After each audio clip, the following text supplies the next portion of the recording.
What is up, automobiles and sofa gang? It's your boy Matt, aka Fifi. I am sorry, guys. I know you guys haven't seen me in a while, and I've missed you. I really have. I hope you guys haven't missed me too much. I also hope that you guys are having a wonderful holiday season. And if you're watching this video today, actually, even if you're not watching this video today, happy New Year's Eve because I'm recording this on New Year's Eve. If you guys are wondering why I sound sick, it's because I am sick. I have COVID for the second time, which is lame AF. But let's get on about what this video is going to be about with a little bit of background information. So as you guys know, when I went to New York City, when I went to New York City, I got rid of the Mustang. And now that I'm back in Michigan, I've been just driving around my 2011 Dodge Avenger Beater. And there's nothing wrong with it other than the fact that there's the heating issues with it. It gets me from point A to point B, but I am just at the point where I'm ready. I need to get I need to get a new car. And that's where you guys come in. I'm enlisting your guys' help to help me decide on a car to buy. The car that I've been thinking about buying, like the one that's in my mind that I'm currently thinking about buying right now, is the Alfa Romeo Giulia TI Sport.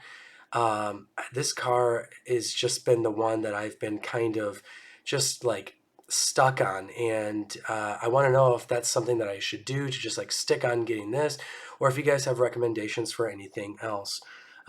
I mean, let's just start off with the fact that the car is beautiful. I mean, if you don't think that the Giulia TI Sport isn't a beautiful car, you are crazy.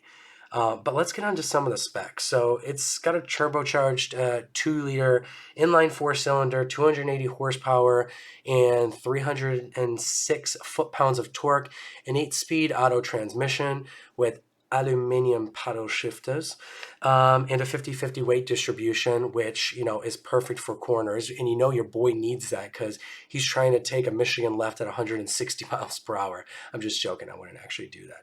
Or would I? Um, and so when you just think of those things, this car is a great car. Like, I mean, the other thing that I've also been thinking about why I would want this car is because I believe the company's name is Com, Euro Compulsion.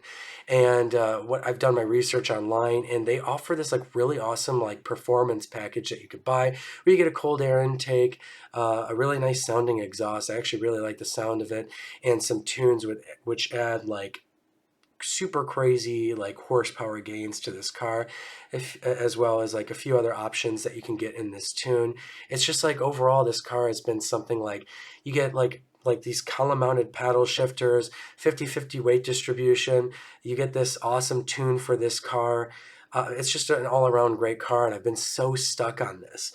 um, there are some things that like I didn't like about this car. Like the one thing that I don't like about this car is the fact that it doesn't have a touchscreen. You have to use that like scroll wheel selector, which some people don't say that there's a problem with that because it's actually easier to use while you're driving. But I don't know. I kind of like the ease of access to be able to like touch something with like my finger, especially like in today's time. We're like on our phones all the time. Like we're so used to it. Um, Another thing to complain about is like there's no cooled seats, and I guess I was just way too how do you say it? I guess morphed into having my Mustang. I liked it so much on my Mustang that like it would suck to not be able to get like cooled seats on the Julia, but I could deal with that. One thing that I also didn't really like about the Julia was the turn signal detent or lack thereof, or whatever you want to call it. I thought I was the only one that was crazy. So, let's get some more background information. Actually, not too long ago, probably within the past like 4 months, I went to an Alfa Romeo dealership to go and essentially test drive this car because I've been thinking about buying this car for so long. I was like, I actually have to go and get in one and like test drive it and see if I like it. Especially with like everybody saying that like the way that the B pillar is, that it's like really weird to like get into the car. But I had no issues with that. It didn't really bother me. But this D10 did. So I got into this car And when I went to go like put on my blinker and then take it off, like I just simply could not understand how to exit out of like the turn signal. So like once I had it on, I was like, okay, stop. So I would try pushing it up, but then I would just start the blinkers to the other side. And I was like, so do I just have to go through this? I watched this video on YouTube of someone doing a video about it, and or no, I went online to go and search about this issue, and like some dude posted on Quora about this like really like famous car reviewer talking about how even he had an issue with the turn signal detent. But that's just something to complain about. I ended up going on like the user manual for Alfa Romeo Giulia and figuring out how it actually works. So I guess that wouldn't be an issue now that I know. Um, I didn't like the dead pedal on the Giulia. I felt like the angle was just like super high. Like I felt like when you want to put your foot on something, you want to put your foot on it and like, kind of have it, not sticking straight up like uncomfortably. You want it to like lay flat on it and a little bit down, otherwise it's uncomfortable. For me, it felt like it was kind of up. I'm not sure why I felt that, but I just had that. And another big issue that I've been having with the TI Sport is the way that they named it.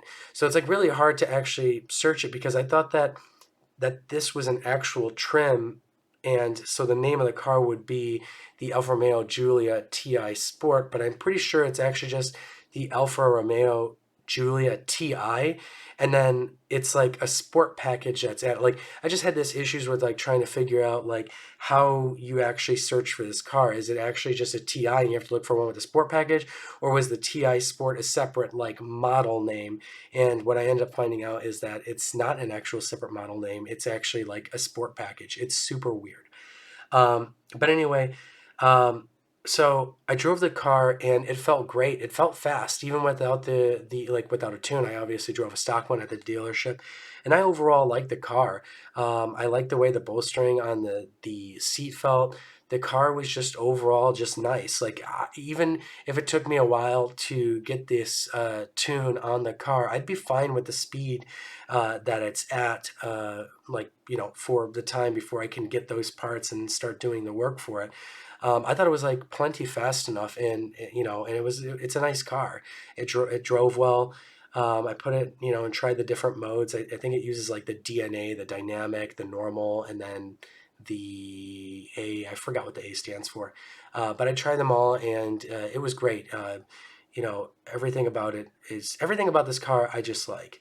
Um, except for those issues that, except for those dislikes that I mentioned. It's a great car. Now, when I was actually at the dealership, I ended up saying like, hey, you know what? Well, I'm actually here. Like, I'm gonna go sit inside the Stelvio. And when I sat in the Stelvio, I was like, wow, this actually feels like incredibly comfortable, more comfortable than the Giulia. You had a little bit more room. It was just an overall good car. Through a lot of deliberations, and talking to Zap, like I was just talking to him, like trying to compare the Stelvio or the Giulia, and just like what are the differences between me getting like this sport SUV or getting a Giulia. And I was like, well, they're both on the same platform. I guess really the difference really comes down to, and they both actually have the 50-50 weight distribution. I guess at this point it just comes down to, do I want an SUV or do I want a sedan? And because when you think of an SUV, it's less maneuverable, like higher center of gravity, but it's more comfortable and you get more space. And then with a car, it's more maneuverable, but it's a little bit less comfortable because, and it maneuvers better because of the lower center of gravity. But again, you sacrifice like a little bit of that comfort. Through deliberations with Zep, I think I've just gotten to the point where I think I am going to stick with the car. I've been trying to do a lot of research on cars and trying to figure out if there was anything better than the Giulia right now, and stuff. And so Matt from Car Wow made this like crazy exceptional video where he compared a BMW M3, a Volvo S60, the Giulia, the Audi A4, and the Mercedes C-Class. And in this video, he ends up giving it to the BMW, but it was a great video to watch, actually, to like try to compare cars in the same class. but I'm open to any suggestions. I'm open to those cars. I'm open to the Giulia, like just certain like anything. I just I need help. I'm trying to get a new car and I don't know which one to get right now. Um, you know, I've been having issues trying to look for an Alfa Romeo Giulia TI Sport. It seems like there's like I could find one that I like, but then there will be an issue. It won't be in the color that I want. Or I found one that was like literally everything, but it wasn't all-wheel drive. Like it's just I don't know. I'm having a hard issue. And then the crazy thing is that the used car prices are so high right now. It's like I'm thinking about like I wanted to buy a used car. I wanted to buy it a little bit older, just so I can save some money because generally speaking, I don't think that the Giulia is worth like its sticker price for like what you get. There's obviously like the Mercedes and BMW just seem a little bit like a lot more luxurious than the Giulia, and they're like I don't know. I just don't think that the Giulia is like worth the price brand new. So I'm trying to buy it used by like a couple years, and I'm noticing even if I try to buy one from 2018, it's like super expensive because used car prices are super expensive.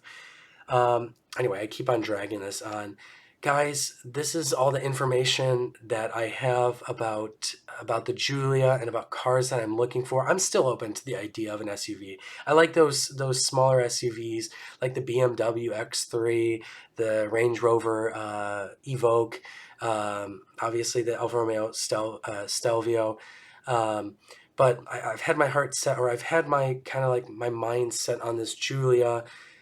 Please let me know whether or not you guys think that I should try, like if I should get this car, get any of the other cars mentioned. If you guys have an even better idea for a different car, um, just let me know. Help me out. I need some help with this. Anyway, I keep on dragging this video on. I apologize, but you guys got your information. Uh, respond in the comments and give me some information on what I should do right now. And I appreciate you guys so much. Guys, thank you for watching. Thank you for your guys' support. It's been so great to see us go from uh, so many zero subscribers to where we are now. It means so much to us. We appreciate the support, and we're here for you guys. Anyway, I love you guys. Happy holidays, happy New Year's Eve, and happy New Year's, and I'll see you guys again very soon.